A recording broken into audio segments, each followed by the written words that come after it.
Здравствуйте всем! Добро пожаловать на канал Магия Песка. Старинные турецкие гаремные гадания на песке для вас. Дорогие зрители, гости канала, не забывайте подписываться, нажимайте на колокольчик и получайте уведомления о новых видео. Огромное спасибо заранее за ваши лайки, за ваши хорошие добрые комментарии.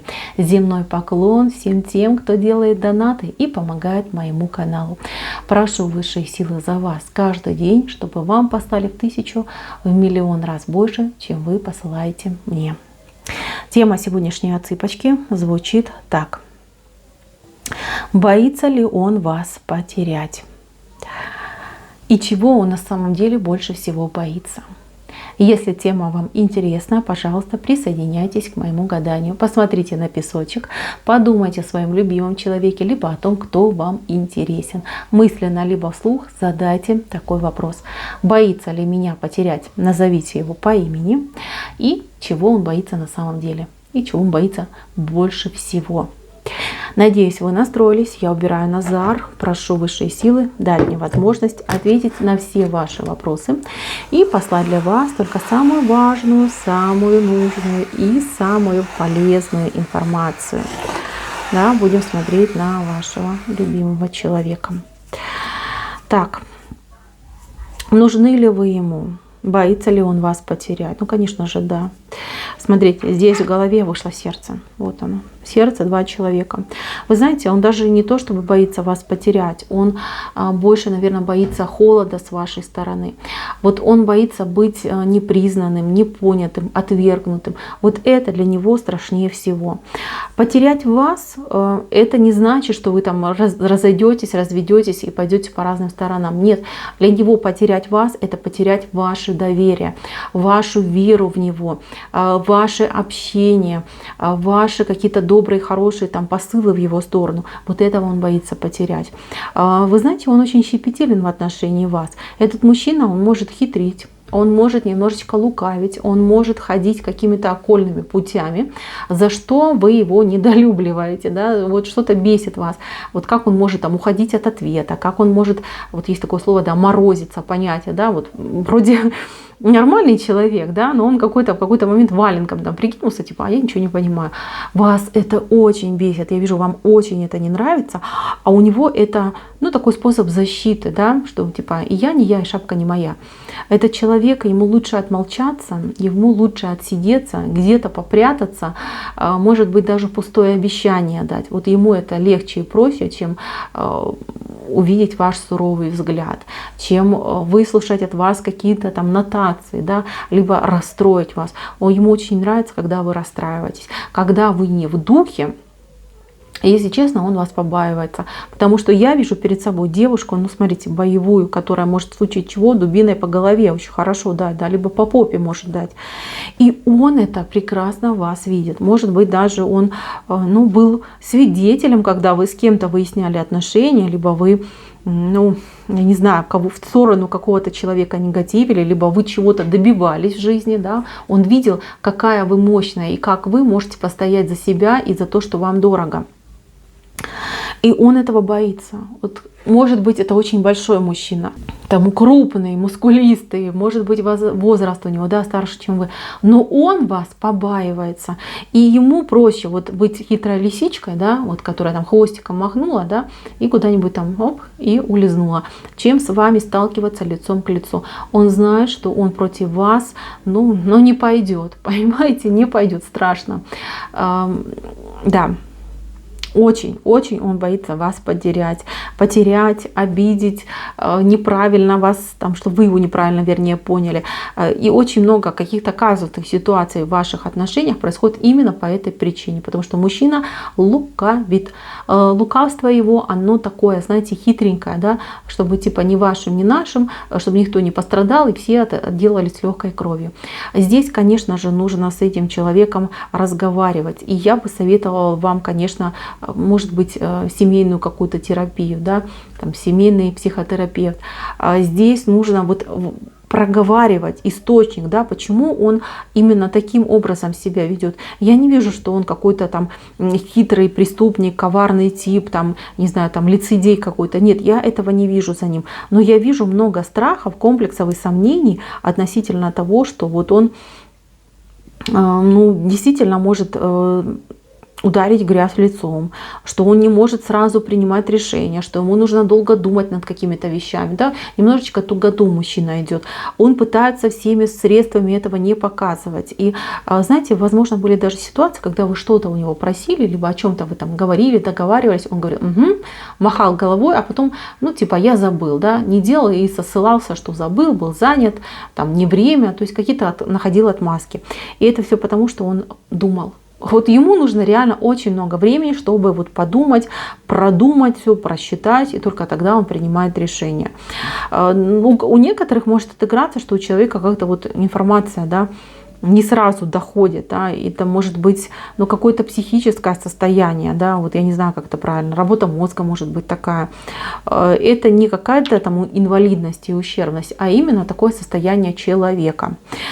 Смотрите, этот человек, он притворяется, как может, выживает, выкручивается.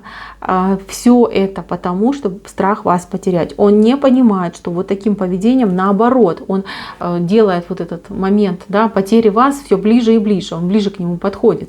Вот как-то он себя корит, понимаете, вот он по ночам, по вечерам, когда остается один, либо там вы заснули, а он бодрствует, да, он постоянно об этом думает. Ну почему я не могу ее понять, ну почему я все делаю неправильно, что же мне делать? Ему нужна подсказка. Подсказка должна быть не от вас. Вот от вас он подсказку не примет, потому что он подумает, что ага, она во мне разочаруется, то, что она мне подсказывает, потому что я слабенький, потому что я ее как мужчина не устраиваю. Поэтому я вам и советую психотерапевта, да, семейного психоаналитика, там, где ему помогут. Он внешне ваш мужчина выглядит очень мужественно, а внутри он, ну, ребенок, да, вот такой, знаете, несмышленыш, грудничок, за которого нужно все делать. И может быть, кстати, вы столкнетесь, либо вы уже знаете, либо вы узнаете, что у него за спиной есть другой человек, с кем он постоянно советуется.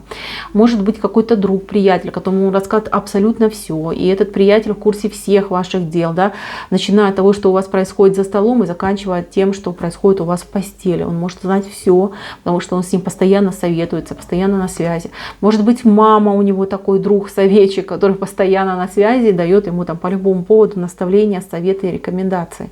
И он это все скрывает. Но сколько бы, да, веревочки не виться, конец все равно будет. Я вижу, что у вас такое, знаете, ну, иногда в этом мужчине бывает легкое разочарование. Это еще не апогей ситуации, но мужчина уже иногда бесит. Да, бесит вот непонимание, стоит, не стоит, нужно, не нужно, подходит, не подходит. Мужчина неплохой, но ему нужна помощь, ему нужно в себе разобраться. Ему нужно как будто бы немножечко повзрослеть, подрасти. Если этот вопрос, эту проблему вы решите, то я вижу, что этот мужчина еще себя реализует, еще себя покажет. И, конечно же, он будет делать все, чтобы вас не потерять. Просто он и сейчас это делает, но делает как-то вот неправильно, да, из рук вон плохо он это делает, понимаете, вот что происходит. Ему нужно, чтобы кто-то открыл глаза. Если вы в хороших отношениях с его мамой, поговорите. И если вы в хороших отношениях, например, с его другом, и понимаете, что там настоящий друг, не просто так, да, а настоящий, тоже вы можете поговорить. Вам нужен третий человек, который вас соединит и объединит. Иначе вы как, ну, будете вот лбами биться, да, в стены, причем не друг об друга, в стены. Смотрите, вот между вами такая огромная вот стена. Это не дорога, это стена. Дорога спрятана. Понимаете, дорога спрятана. И от вас спрятана, и от него спрятана. Поэтому тут обязательно нужно, чтобы кто-то вам помогал, и кто-то эту ситуацию, ну, выводил, да, на чистую воду. Из сумрака, чтобы все это выводили. Иначе вы рискуете вот не тем путем пойти, да, к сожалению, выйти не к тому результату, которого ждете, на который надеетесь. Ну, кто замужем за этим человеком, ну, тут вы сами знаете своего мужа, да, мужчина такой внешне брутал, а внутри, конечно, тут немножечко такой трусишка. Не уверен в себе. Даже не трусишка, а не уверен в себе. Очень зажат и очень закомплексован. У него даже постоянный какой-то соревновательный момент с другими мужчинами происходит. То есть у него, ну, может быть, вы ловили, да, вот как будто по своей фантазии нет. Он всегда там с других что-то там списывает, срисовывает, сам себе там противников назначает, сам же с ними борется, побеждает, либо проигрывает. То есть как-то вот смешно вот со стороны наблюдать.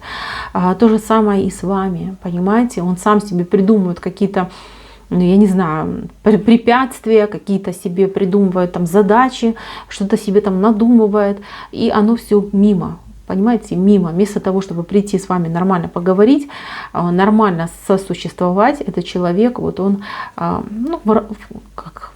Он находится в рамках своих страхов и зажимов. Что тут скажешь? Очень боится он вас и потерять, и даже он иногда с вами разговаривать боится. Он иногда боится того, что он не сумеет подобрать правильные слова, что он не умеет правильно описать ситуацию, что он не знает, может быть, каких-то высокопарных слов, которыми можно было бы вас там удивить и поразить. То есть у него какой-то вот, я не знаю, юношеский, что ли, максимализм какой-то, да, вот какой-то энтузиазм с обратной стороны, как это правильно сказать. Я вот картинку вижу, мне его показывают, да, его поведение, а у меня даже слов таких в запасе словарном нет, чтобы все это описать. Человек хороший, с хорошим, добрым сердцем, отзывчивый, открытый, но уж слишком какой-то он неуверенный в себе. Поэтому с этим человеком нужно работать, прорабатывать. Очень боится того, что вы его, ну, не то чтобы он вас потеряет, что вы его просто оттолкнете. Вот когда вы, например, на него обижаетесь, либо вы от него отворачиваетесь, у него же просто слезы на глаза наворачиваются и кровью сердце обливается. Для него это такие мучительные моменты. И он готов, я не знаю, делать все, либо куда-то убежать, либо сделать все, чтобы вы его простили, чтобы этого напряжения между вами не было. Мужчина хороший, но мужчину нужно выводить из этого сумрака. Его нужно, как говорится, спасать, помогать и давать ему хорошие, дельные советы. И ни в коем случае его не отталкивать, потому что для него это как серпом по причинному месту, мои дорогие. Так, отсыпочка моя на этом закончена. Спасибо всем за внимание. Всем пока-пока.